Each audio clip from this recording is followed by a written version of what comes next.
ہم تاریخ انسانی پر جب نظر ڈالتے ہیں تو ہمیں معلوم ہوتا ہے نوح علیہ السلام سے ان کی قوم نے کہا قالوا لئن لم تنتهِ يا نوح لتكونن من المرجومین، اے نوح اگر تم اس دعوت سے باز نہیں آؤ گے، اگر ہمارے لوگوں کو بہکاؤ گے نہیں، تم بہکا رہے ہو ہمارے لوگوں کو، گمراہ کر رہے ہو، ان کے نزدیک ایک معبود کی جانب لے جانا گمراہ کرنا، اگر تم اس سے باز نہیں آؤ گے تو ہم تمہیں سنگسار کر دیں گے۔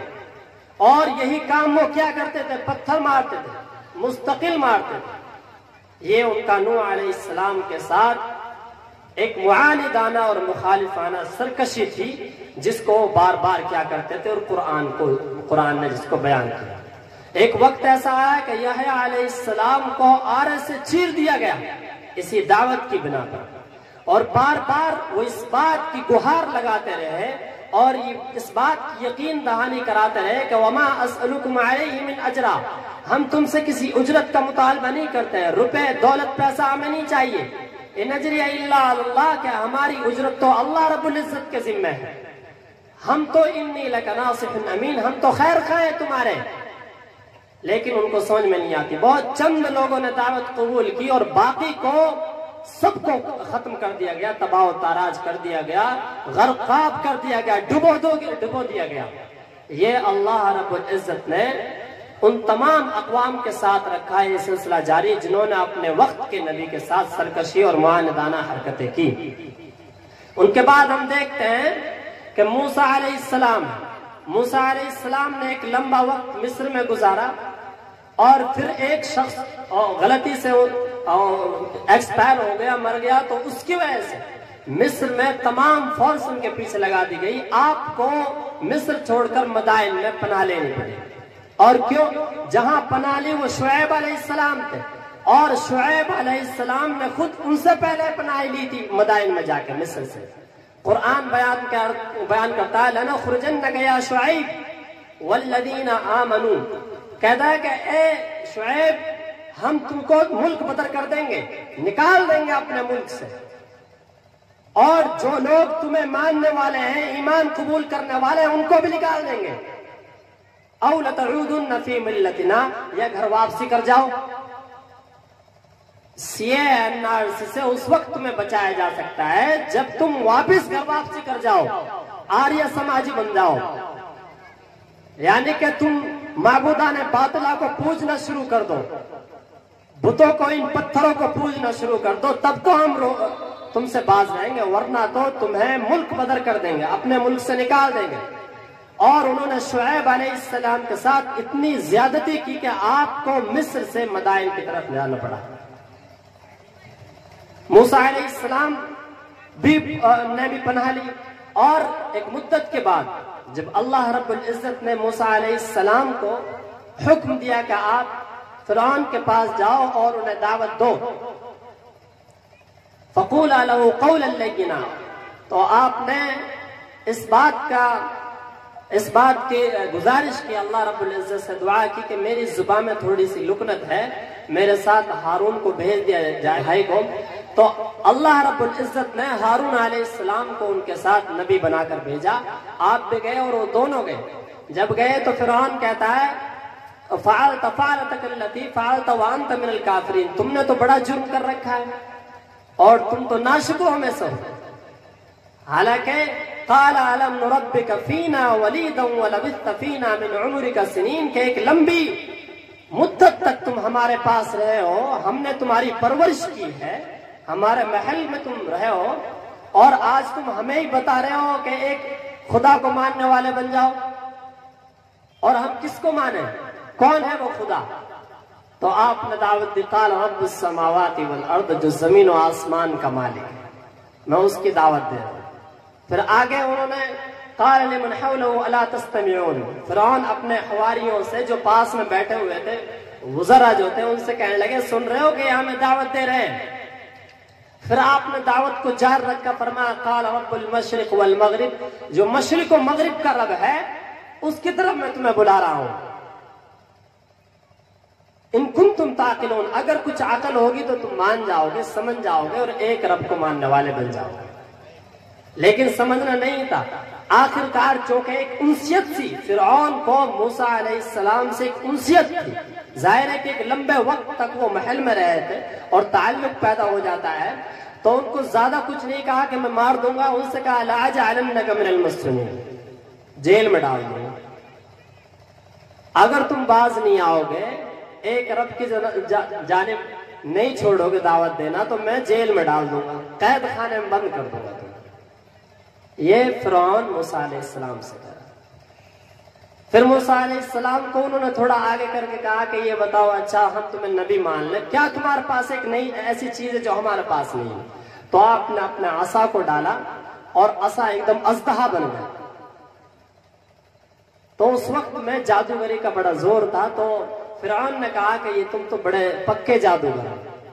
موسیٰ علیہ السلام نے کہا کہ یہ جادو نہیں، اگر میں جادوگر ہوں تو میرے سے مقابلے میں دوسرے جادوگر لے آؤ۔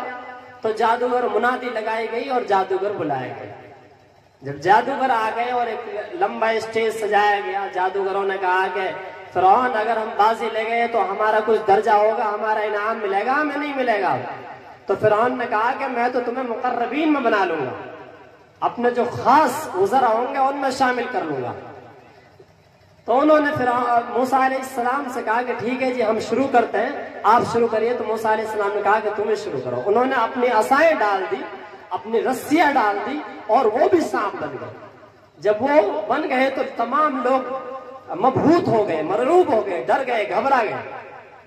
پھر موسیٰ علیہ السلام کو حکم دیا گیا کہ آپ نہ ڈریں، آپ اپنا عصا ڈالیں۔ جب موسیٰ علیہ السلام نے عصا ڈالا تو اتنا بڑا اژدہا بن گیا کہ جتنے بھی تھے ان تمام کو اس نے گٹک لیا، سب ختم کر دیا۔ تو سارے کے سارے جادوگر سجدے میں گر گئے، کیونکہ وہ اس ہنر کو جان رہے تھے۔ وہ جان رہے تھے کہ یہ جادو نہیں ہے، یہ تو معجزہ ہے، یہ کچھ نئی چیز ہے جو ہمارے پاس نہیں ہے۔ اور انہوں نے کہہ دیا کہ ہم تو اس رب کو ماننے والے ہیں جو موسیٰ اور ہارون کر رہے ہیں۔ اتنا کہنا تھا کہ فرعون نے ان کو جو دھمکی دی اور ان کے ساتھ جو سلوک کیا، فرعون نے کہا کہ اب تم کو میں من خلاف لأقتلنک، کہ تمہارے جو ہاتھ ہیں اور تمہارے پاؤں ہیں ان کو مخالف سمت سے کاٹوں گا، ادھر کا ہاتھ کاٹوں گا اور دوسری جانب کا پاؤں کاٹوں گا، وَلَأُصَلِّبَنَّكُمْ أَجْمَعِينَ، اور پھر تختہ دار پہ چڑھا دوں گا سب کے ساتھ۔ یہ ایک طویل سلسلہ ہے جو اہل ایمان کے ساتھ اور اہل دعوت کے ساتھ، جو دعوتی سلسلہ ایک رب کے جانب بلانے والے ہیں اور ایمان کو اللہ کی ایک وحدانیت کی، اس کی فردانیت کی، اس کی یکتائی کی دعوت دینے والے ہیں، ان کے ساتھ یہ سلسلہ جڑا رہا ہے۔ وہ دعوت دیتے رہے اور جن لوگوں نے دعوت کو قبول کیا وہ نجات پا گئے۔ اللہ رب العزت نے ان تمام کو نجات دی، مختلف صورتوں میں نجات دی، اور جنہوں نے دعوت کو قبول نہیں کیا پھر وہ چاہے کوئی بھی ہو، ان تمام کو اللہ رب العزت نے ختم کر دیا۔ حتیٰ کہ لوط علیہ السلام کی بیوی نے اسلام قبول نہیں کیا، وہ بھی اللہ کے عتاب کی، اللہ کے عذاب کی شکار ہو گئی، اور دوسری جانب نوح علیہ السلام کے بیٹے نے اسلام قبول نہیں کیا تو وہ بھی اللہ کے عذاب کے شکار ہو گئے۔ یہ ایک سلسلہ ہے جو پہلے سے ہی چلا آ رہا ہے۔ ہم خود نبی اکرم صلی اللہ علیہ وسلم کی جانب اگر متوجہ ہوتے ہیں، آپ کی سیرت کو دیکھتے ہیں، تو آپ کو مکے میں جو پریشان کیا گیا، اتنا پریشان کیا گیا کہ جس وقت میں حضرت عمر فاروق رضی اللہ تعالی عنہ نے ایمان قبول کیا، آپ 39ویں یا 40ویں شخص ہیں جنہوں نے اسلام قبول کیا، اس وقت آپ دار ارقم میں ایک گھر میں محصور ہو کر رہ گئے۔ آپ کو اجازت نہیں تھی باہر دعوت دینے کی یا ایک رب کی جانب بلانے کی، اور ٹارچر کیا جاتا تھا، آپ کے اوپر اوج رکھ دی جاتی تھی، فقرے کسے جاتے تھے، آپ کو مجنون کہا جاتا تھا، شاعر کہا جاتا تھا، کاہن کہا جاتا، قرآن بار بار اس کی صفائی دیتا رہا اور اس کا انکار کرتا رہا۔ وما ہوا بقول شاعر وما ہوا بقول کاہن، اللہ رب العزت فرماتے رہے اور اپنے نبی کا دفاع کرتے رہے، دلجوئی کرتے رہے اپنے نبی کی۔ لیکن کفار کے جانب سے، مشرکین کے جانب سے دیگر معبودان باطلہ کو ماننے والوں کے جانب سے آپ پر ذہنی طور سے اور جسمانی طور پر ٹارچر کا سلسلہ چلتا رہا۔ ایک وقت آیا کہ جب آپ اہل مکہ سے مایوس ہوئے اور ان کے کہ یہ لوگ اسلام قبول نہیں کر رہے ہیں، دوسری جانب آپ نے رخ کیا میں طائف، تو طائف آپ گئے۔ جب طائف آپ گئے تو وہاں پر آپ نے دعوت دی 3 سرداروں کو، اور تینوں نے آپ کا انکار کر دیا۔ کچھ نے 2 نے اچھے پہلو سے اور ایک نے بڑی مخالفت کے ساتھ آپ کو وہاں سے آپ کی دعوت کو نکار دیا اور انکار کر دیا۔ اور آپ کے ساتھ مزید زیادتی انہوں نے یہ کی کہ اوباش نوجوان لگا دیے کہ لنچنگ کر دیجیے، پتھر مارو، اور انہوں نے یہی سلوک روا رکھا۔ جب وہ حضور اکرم صلی اللہ علیہ وسلم اپنے غلام کے ساتھ وہاں سے نکلتے ہیں تو آپ کو پتھر مارا گیا، اور آپ چوٹی سے ایڑی تک خون سے لہو لہان آپ نے فرمایا کہ لقد اوذیت فی اللہ وما اوذی احد، کہ جتنا مجھے اللہ رب العزت کے معاملے میں پریشان کیا گیا ہے، اس دعوتی سلسلے میں پریشان کیا گیا، کسی کو پریشان نہیں کیا گیا، کسی کو اتنی تکلیف نہیں دی گئی جتنا مجھے ستایا گیا ہے، آپ نے حضرت عائشہ سے فرمایا۔ اور پھر آپ لہو لہان ہو گئے۔ جب یہ سلسلہ نبیوں کے ساتھ ہوتا ہے تو اللہ رب العزت یہ برداشت نہیں کرتے، فوری طور پر فرشتے کو بھیجا گیا کہ اس بستی کو تاراج کر دیا، برباد کر دیا، لیکن نبی اکرم صلی اللہ علیہ وسلم پر قربان جائیے کہ آپ کو رحمت بنا کر بھیجا گیا تھا۔